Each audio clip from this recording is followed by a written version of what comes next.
रजा हारून साहब, मैं आपसे पहले सवाल कर लेती हूँ, मुझे बताएं कि ये क्या चल रहा है आपके और हुकूमत के बीच में, माबैन या दरमियान, क्योंकि लग ऐसे रहा है कि एक तरफ पाकिस्तान तहरीक इंसाफ के अंदर फूट पड़ी हुई है, तो आप लोगों के भी मामला कुछ ठीक नहीं चल रहे।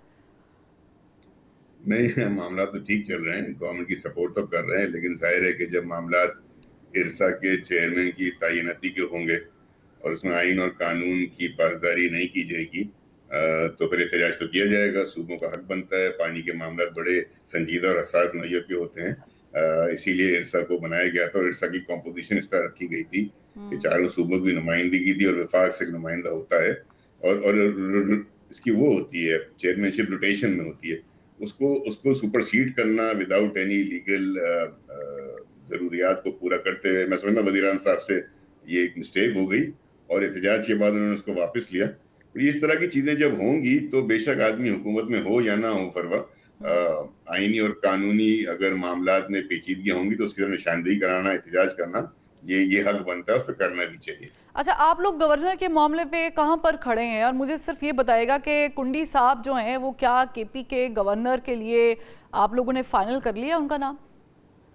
नहीं, I am not privy to that information. ये सारे लीडरशिप के फैसले और ये मेरी नॉलेज में नहीं है, इसलिए मैं इस पर कमेंट नहीं कर सकता। कुंडी साहब का जहाँ ताल्लुक है, अगर उनका नाम फाइनल हो रहा है तो I think is one of the best candidate, competent आदमी है, सीनियर पॉलिटिशियन है, पार्टी लीडर हैं, मामला को चलाना जानते हैं, डिप्टी स्पीकर रह चुके हैं असेंबली के, सारी क्वालिटीज तो पूरी करते हैं, लेकिन पार्टी क्या तय कर रही है I don't know. The same reason Raza Haroon साहब कि आप लोगों ने काबीना अभी तक ज्वाइन नहीं की, क्योंकि आप देखना चाह रहे हैं कि हवा किस रुख जाती है।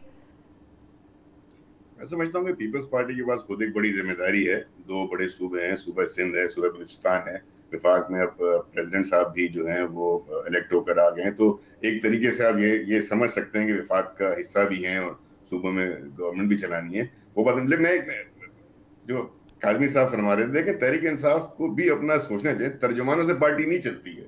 ये तबसरा निगार और तर्जुमान जो है ना, पार्टी नहीं चलाते हैं, ये तबसरे ही कर सकते हैं। तहरीक इंसाफ का प्रॉब्लम ये है कि तर्जुमानों को लीडर बना दिया उन्होंने, और वो तर्जुमान रोज की रोज अखबार पढ़ते हैं, खबरें पढ़ते हैं और जोशीले बयान देते हैं, जेल में कोई मिलकर आता है जोशीली बात कर देता है। ये हो ही नहीं सकता, ये कानून ही नहीं है ना कि आपको शायद ये कानून नहीं पता कि इलेक्शन से पहले, इलेक्शन से कबल हर पार्टी को अपनी लिस्ट जमा करानी पड़ती है और लिस्ट में जितने कैंडिडेट होते हैं उनको अपने नॉमिनेशन पेपर सबमिट कराने पड़ते हैं, आम उम्मीदवारों की तरह उनकी स्क्रूटनी होती है, तब जाके इलेक्शन के बाद वो उम्मीदवार जो है वो सिलेक्ट होते हैं। ऐसा थोड़ी होता है कि इलेक्शन हो जाए, आपकी मर्जी, आप इस पार्टी में बैठ रहे हो, उस पार्टी में बैठ रहे हैं, फैसले नहीं हो पा रहे इनसे, इनकी लैकिंग। इमरान खान साहब बानी जो है इनके, वो जेल में है। उसके बाद लीडरशिप में मैं डिसएग्री करता हूं अतर भाई से। ये अली मोहम्मद खान क्या लीडर नहीं है, असद कैसर साहब लीडर नहीं है, ये नजर नहीं आ रहा है। वो अपनी मर्जी से I have asked this question, मैंने अली मोहम्मद खान साहब से पूछा था, उन्होंने मुझे ऑन रिकॉर्ड कहा है कि नहीं, मैं इंटरेस्टेड नहीं हूं। अब अगर कोई एक बंदा आकर खुद कह दे कि मैं इंटरेस्टेड नहीं हूं पार्टी को टेक ओवर करने में, और जो कोई दूसरा बंदा आ रहा है, ऐसा ही आदमी आपको चाहिए जो कह रहा हूं मैं इंटरेस्टेड नहीं हूं, he is the loyal person. आप सियासी आदमी को सियासी पार्टी के लीडर बनाते हैं ना। नहीं, लेकिन साहब आप एक और पार्टी को रिप्रेजेंट कर रहे हैं, आप किसी और पार्टी को कैसे करना चाहिए ये नहीं बता सकते ना। बिल्कुल बता सकता हूँ, मैं राय दे सकता हूँ, राय देने का हक है ना मेरा, राय देने का मेरा हक है कि भाई एक आप इस तरीके से जब बात करते हैं और तमाम चीजों को आप तनकीद का निशाना बनाते हैं, तो जब अपने ऊपर नहीं देखते आप, तो राय देने का तो हक है ना इंसान को कि आप अपनी पार्टी को चलाने के लिए, इतनी बड़ी पार्टी है, अब आप जो है वो कोर्टों में भी मामला आपके नहीं चल रहे, सियासी मामला भी आगे नहीं बढ़ रहे, तो कुछ ना कुछ तो सोचना होगा ना। मुल्क में एक क्याओस है ना, मुल्क में एक ठहराव सा आ गया है, उसको आगे बढ़ाने के लिए, सियासी मामला को आगे चलाने के लिए तहरीक इंसाफ के अपने मफाद में ही है, सही है, सियासी लोगों उस पे इत्तेफाक किया हुआ है। लेकिन ये जो बाहर से आने वाला फॉर्मूला है, आप नहीं समझते this has to stop? Actually yes, it has to, मतलब एक पार्टी जब अपना मैनिफेस्टो देती है, नून लीग वालों को मशवरा देना कि भाई हर बात ना माने।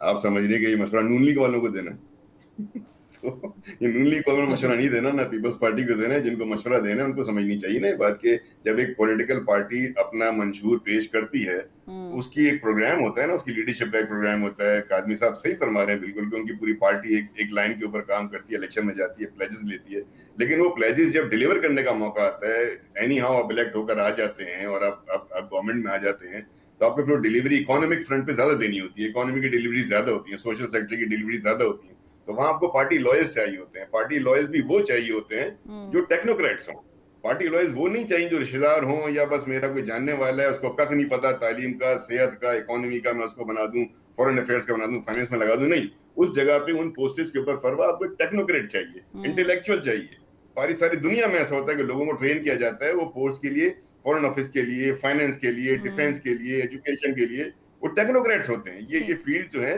पॉलिटिकल लोगों के लिए, पॉलिटिकल पार्टीज में लोगों की गुंजाइश पैदा की जाती है। तो बेहतर ये होता है कि ऐसे लोग जिनको आपको एडजस्ट करना हो, उस पॉलिटिकल पार्टी को बाकायदा ज्वाइन कर लें, और उसको ज्वाइन करने के बाद अगर वो इस काबिल हैं, वो समझते हैं कि हम परफॉर्म कर सकते हैं, फिर वो उस पोस्ट पर आ जाए। तो वो वाला रूट तो फिर भी काबिल मुनासिब है, काबिल कबूल होगा। लेकिन इस तरीके से मैं इस बात को अग्री करता हूँ काज़मी साहब की, इस तरीके से अपॉइंटमेंट होना जो है उसकी फेस सेविंग अच्छी नहीं होती, नजर अच्छा नहीं आता। कॉम्पिटेंट लोग होंगे, अच्छे लोग होंगे, दयानतदार लोग होंगे, डिलीवर भी कर सकते हैं, लेकिन जो वो रूट अपनाते हैं, that route makes it more questionable. तो फिर आप लोग एक शख्सियत को जो कि निगरान वजीर आला लगे, फिर चेयरमैन पीसीबी लग गए, फिर अब उनके मामला और ऊपर चले गए, आप लोग इतना साइलेंट मोहब्बत और प्यार क्यों दे रहे हैं? मतलब we know that you have a good term, लेकिन फिर भी नहीं, मैं तो एक राय दे सकता हूँ ना, मैं तो उस डिसीजन मेकिंग ऐसा नहीं। लेकिन मैं फिर ये समझता हूँ कि फिर आपको रियासत के मामला भी चलाने हैं। अगर एक पार्टी उसको कबूल कर रही है और उनको बिठा रही है, बना रही है, तो आखिर में जवाब दे दो मुस्लिम लीग नून की गवर्नमेंट होगी। उसको नून लीग भी सपोर्ट कर रही है, उसको पीपल्स पार्टी भी सपोर्ट कर रही है, कलेक्टिवली सपोर्ट कर रहे हैं आप लोग। यस, क्योंकि आपको पता है क्यों हो रहा है, तो आप समझ रही हैं, वो भी ठीक है, वो बात भी ठीक है। काज़मी साहब जो कह रहे हैं वो भी बिल्कुल ठीक नहीं है। पता सर, मैं सवाल ही इसलिए करती हूँ कि मुझे कुछ पता नहीं है, मुझे जवाब मिले।